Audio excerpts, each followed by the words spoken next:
Hello friends, आज मैं आपको दो अपने दोस्तों की स्टोरी शेयर करूंगा, रियल लाइफ स्टोरी, और आप उसके बाद समझ जाएंगे कि लाइफ में आपको करना क्या है। इसमें कुछ भी जोड़ा हुआ नहीं है, इसमें कुछ भी आर्टिफिशियल नहीं है। I had two friends. एक का बिल्कुल ही जो बैकग्राउंड था वो बहुत रिच बैकग्राउंड था, दिल्ली में रहता था, बहुत अच्छे परिवार से था, अच्छे इन द सेंस कि financially they were very sound. दूसरी तरफ मेरा एक दोस्त था जो कि गांव में रहता था। गांव से उसने अपनी प्राइमरी एजुकेशन शुरू करी, जहां उसके पास चप्पल भी नहीं थी। अब क्या हुआ कि धीरे धीरे ये दोनों एक दूसरे को नहीं जानते, मगर मैं इन दोनों को जानता हूं। जो तो मेरा अमीर वाला दोस्त था, उसको आदत थी कि वो नई नई चीज़ें खरीदे, क्योंकि उसका बैकअप बहुत अच्छा था। नई गाड़ी लेनी है, मुझे ऐसी गाड़ी लेनी है, मुझे यहाँ जाना है, मुझे वहाँ जाना है।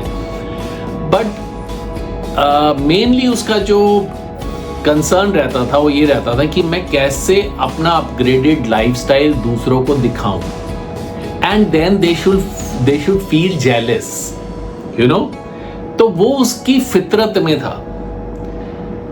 Not that he was a bad guy, but उसका ये दिमाग में शुरू से, उसके दिमाग में यही था, मोटी मोटी चेन पहनना, ठीक है, हाथों में रिस्ट बैंड, महंगी महंगी घड़ियां। दूसरी तरफ जो मेरा दूसरा फ्रेंड था, वो उसको तो खाने पीने के भी लाले थे, मगर उसकी एक क्वालिटी थी, वो पढ़ने में अच्छा था, ठीक है। सो वो गांव से पढ़ के फिर वो थोड़े टाइम बाद उसके फादर की कहीं जॉब थी किसी शहर में नॉर्थ इंडिया में, वो वहाँ चला गया। वहाँ पर उसने जैसे तैसे सरकारी स्कूल से पढ़ाई लिखाई करी, और यहाँ पे ये माजदा गाड़ी ले रहा है, अलग अलग तरह का, मतलब जो चाहिए लाइफ में वो उसको चाहिए, फॉरेन ट्रिप चाहिए, ठीक है।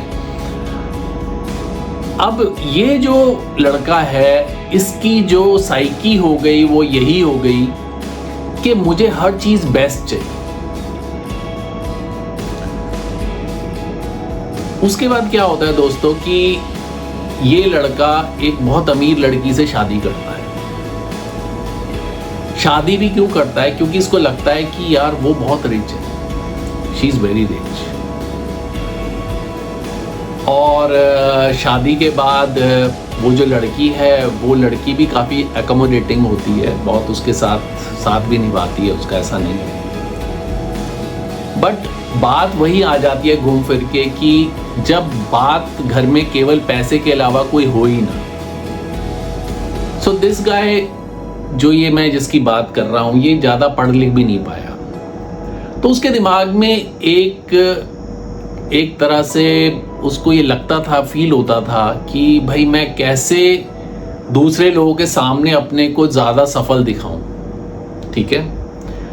तो उसमें ये कॉम्प्लेक्स था कि मतलब ही वुड ऑलवेज ट्राई कि मैं अपनी वाइफ को ये दिखाऊं कि भाई देख वो पढ़ा लिखा है तो भी क्या है, मगर मैं तो रिच हूं ना, so I am more successful. He never built his financial security, उसको उससे कोई लेना देना नहीं था, एजुकेशन से कोई लेना देना नहीं था। धीरे धीरे जिंदगी चलती गई और ये अपनी लाइफ में आगे बढ़ता गया। दूसरी तरफ मेरा जो दूसरा दोस्त था, वो शहर में आया, उसने सरकारी स्कूल से पढ़ाई करी, हिंदी मीडियम में, और उसके बाद जब उसने 12th करी, 12th करने के बाद उसको इंजीनियरिंग कॉलेज में एडमिशन मिल गया, जहाँ पर भी उसने इंजीनियरिंग की अपनी पढ़ाई शुरू कर दी। और ये जो मेरा दोस्त है, ये अपना वही शोबाजी, डिनर्स, पार्टीज, ये सब चीज़ें करता रहा। इधर जो मेरा दूसरा फ्रेंड था, वो अपनी एजुकेशन को बढ़ाता रहा, स्किल सेट को बढ़ाता रहा। अब मैं आपको बताता हूँ क्या हुआ यूं कि जो मेरा पहला दोस्त था, उसकी आदतें खराब होती चली गई। उसके दिमाग में एक नशा चढ़ गया कि मैं जो बोल रहा हूं वही सही है। He would argue at length, most stupid things वो बातें करेगा और आर्ग्यू करेगा, किसी तरीके से दूसरे को नीचा दिखाएगा कि जी मैं जो बोल रहा हूं वही सही है। जिद्दीपन उसके संस्कारों में आ गया।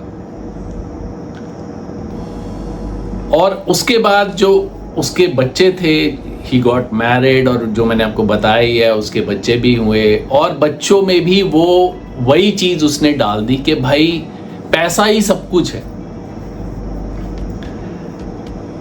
दूसरी तरफ ये जो फ्रेंड था वो एजुकेशन बेस्ड था, उसका पैसा तो था नहीं, उसने इंजीनियरिंग जैसे तैसे करी और वो एक कंपनी में जॉब लग गया। जॉब भी उसकी बड़ी मीगर सैलरी से स्टार्ट हुई और स्ट्रगल करते करते, बट उसका एक बहुत अच्छी उसमें क्वालिटी थी कि वो बड़ा पॉजिटिव था। हालांकि उसके पास था कुछ नहीं, but he enjoyed his work. और धीरे धीरे वो जिस कंपनी में काम करता था, मल्टीनेशनल कंपनी थी, उसमें थोड़ा राइज करना शुरू करा। राइज करते करते वो मैनेजर के पद पे आ गया और देन उसने अपनी गाड़ी भी ले ली, और उस टाइम पे गाड़ी बहुत बड़ी चीज़ होती थी। और यहाँ ये जो है, ये जो अमीरज़ादा मेरा जो दोस्त था, इसने धीरे धीरे अपनी आदतों से अपनी फैमिली को डिस्ट्रॉय करना शुरू कर दिया। कैसे? क्यों? क्योंकि वो अनचेक था, उसको कोई क्वेश्चन करने की ज़रूरत ही नहीं थी, कोई कर ही नहीं सकता था, क्योंकि जैसे ही कोई उसकी विजडम पे क्वेश्चन करेगा तो उसको बुरी तरह से डांटता था, नीचा दिखाता था। वाइफ भी धीरे धीरे जो है वो परेशान हो गई। एक दिन ऐसा आया कि मतलब वाइफ भी उसकी टूट गई, जिसको कहते हैं ना। क्यों? क्योंकि वो अपनी वाइफ को भी, मतलब हालांकि वो बहुत अच्छे परिवार से थी, उससे पैसा भी लिया, सब कुछ लिया, मगर वही था कि उसका जो एटीट्यूड था वो इतना खराब हो गया कि मतलब she was in a golden cage. बच्चों का भी उसने पूरी तरह से नाश करने में, उनका कैरियर कोई कतई मतलब सारी कोशिश कर ली। कैसे? शो ऑफ वो ऐसे करता था जैसे कि मैं तुम्हारा बहुत कंसर्न करता हूं और मैं बहुत बच्चों को पढ़ाना चाहता हूं, ये है वो है। बट एक्चुअली वो क्या करता था, उसके दिमाग में एक फितूर था कि मेरे से आगे कोई ना निकल जाए। और मैं तब बहुत हैरान हुआ जब मुझे एक दिन ये पता लगा कि वो अपने बच्चों से ही कंपटीशन कर रहा है। मतलब उसकी जो मतलब सेल्फ ऑब्सेशन इस लेवल तक हो गया था कि वो अपने बच्चों को भी बढ़ते हुए नहीं देख सकता था अपने से आगे। अब आप सोच लीजिए, अब जब बात बच्चों पे आ जाती है तो माँ फिर परेशान हो जाती है। उसके सामने अब वो चीज खुल गई थी कि ये आदमी जो है, ये खुद तो इसने मेरी लाइफ तो खराब करी, मेरे बच्चों की भी लाइफ खराब करी। अब उनके घर में लड़ाई झगड़े होने लग गए, और क्योंकि पैसों के अलावा तो कोई चर्चा वहां होती ही नहीं थी, कुछ और चीज थी ही नहीं ना उसने खुद कोई एजुकेशन ली, ना उसने अपनी वाइफ को कोई एजुकेशन लेने दी, ना उसने अपने बच्चों को अच्छे ढंग से पढ़ाने की कोशिश करी। शो ऑफ करी, एवरीथिंग वाज शो ऑफ। गाड़ी है, घड़ी है, ये है, वो उस चीजों में उसका दिमाग चलता था। तो बच्चे भी शुरू में तो इंप्रेस हो गए कि हाँ भाई हमारा फादर, क्योंकि छोटे में तो बच्चों को उतनी समझ ही नहीं होती ना। तो वो, मगर वो भी जब बड़े हुए तो उनको लगा कि यार जो चीजें हमें चाहिए थी वो तो हमें मिली ही नहीं। शो ऑफ से क्या होगा? उसका बेटा जो बिजनेस करना चाहता था वो उसने करने नहीं दिया उसको। दूसरा जो मेरा दोस्त था वो अपनी कॉर्पोरेट लाइफ में आगे बढ़ना शुरू हो गया। और दोस्तों धीरे धीरे वो इस लेवल पे पहुंच गया। उसने बाद में MBA करी और भी बहुत सारी एजुकेशन ली, और वो धीरे धीरे इस लेवल पे आ गया कि उसके इंटरव्यूज टीवी पे आने लग गए। वो अपनी कंपनी में इस लेवल पे पहुंच गया, और उसने अपने बच्चों को इतनी जबरदस्त एजुकेशन दी। और उसका फाइनेंशियल लेवल, जो सबसे बड़ी बात जो मैं आपको बताना चाहता हूं, जो कि पहला वाला मेरा जो दोस्त था, जो कि केवल डींगे हाँकता था, जिसको शो ऑफ करने की आदत थी, वो भी अपने जो माँ बाप से उसको मिला हुआ था, प्लस उसने कुछ किया, ऐसा नहीं है कि वो नहीं कर रहा था। अब जो ये मेरा दोस्त है जो गांव से पढ़ा था, हिंदी मीडियम में पढ़ा था और जो बहुत स्ट्रगल कर रहा था, अब उसका जो लाइफस्टाइल था उससे 10 गुना ज़्यादा अच्छा हो चुका था। उसका जो उसका एनवायरनमेंट था, जो जिन लोगों में सोशलाइज करता था, उन लोगों के बीच में ये आ ही नहीं पाता था। वो उसको बुलाता था अपने फ्रेंड को, बट वो आता नहीं था। क्यों नहीं आता था? क्योंकि उसको कॉम्प्लेक्स था। कोई इंग्लिश में बात कर लेगा, कोई नई बात फाइनेंस के बारे में कर लेगा। मैं आपको सच बोलूँ, ये नहीं मैं कह रहा हूँ कि इंग्लिश बोलना कोई बहुत बड़ी चीज़ है, बट मैं आपको फसाई की बता रहा हूँ कि मैं बड़ी साफ बात कर रहा हूँ, इसलिए बता रहा हूँ।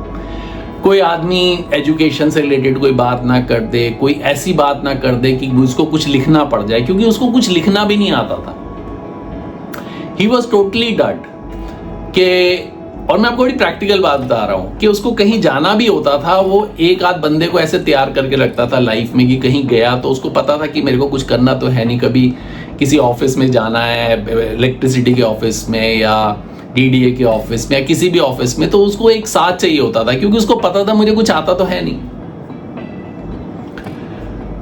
धीरे धीरे धीरे धीरे धीरे इसने अपनी पूरी फैमिली का सत्यानाश कर दिया और उस बंदे ने अपनी पूरी लाइफ, पूरी फैमिली को वहां तक पहुंचा दिया जहां की ये बंदा अब कल्पना भी नहीं कर सकता।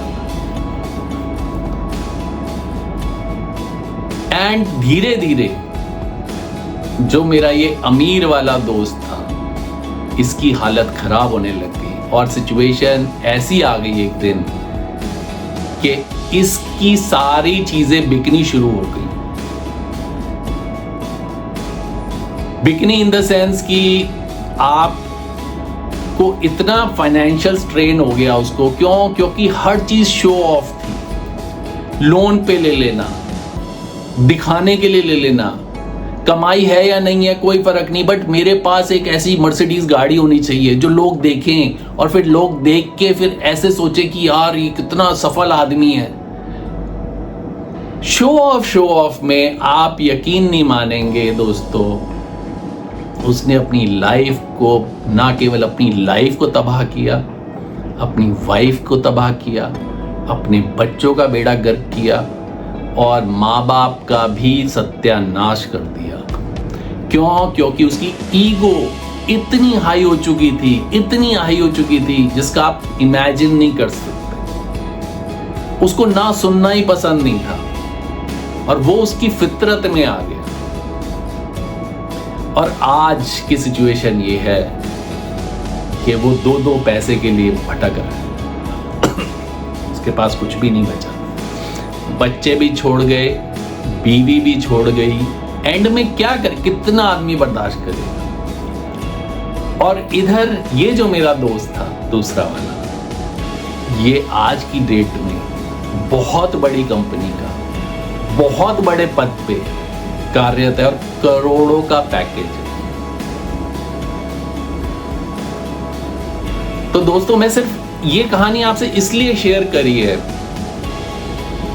कि प्लीज ये दिखावे की जिंदगी जीना बंद कर दीजिए। अगर आप में कोई भी, इसमें मैं ये नहीं कह रहा हूं कि आप ऐसे हैं, बट इसका अंत ऐसा होता है।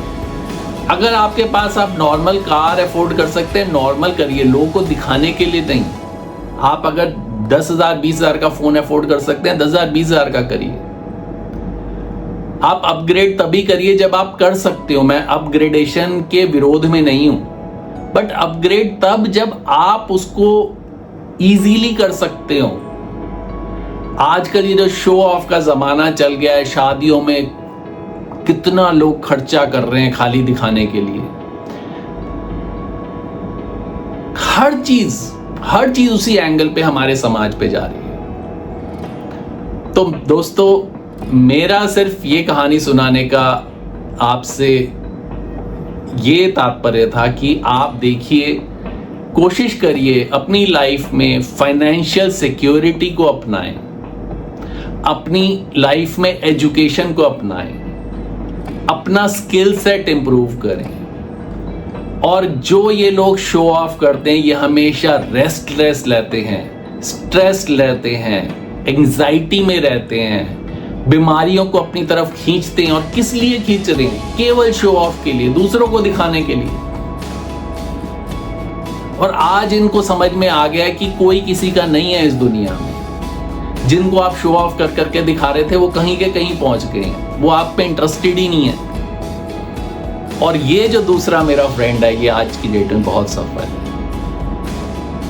तो सब फर्क यही है दोस्तों कि जहां हम अपना दिमाग लगाते हैं, जहां अपना मन लगाते हैं, वहां पे हमें सफलता भी मिलती है। और सफलता खाली अपने लिए नहीं होती, सफलता अपने परिवार के लिए भी होती है, समाज के लिए भी होती है। So thank you so much for watching this. I hope आपको कुछ लेसन लगा होगा, मिला होगा इसमें से। बस आज ऐसे ही मन किया, मैंने कहा चलो आपसे स्टोरी शेयर करता हूं, मेरे मन में थी बहुत टाइम से। Thanks for watching.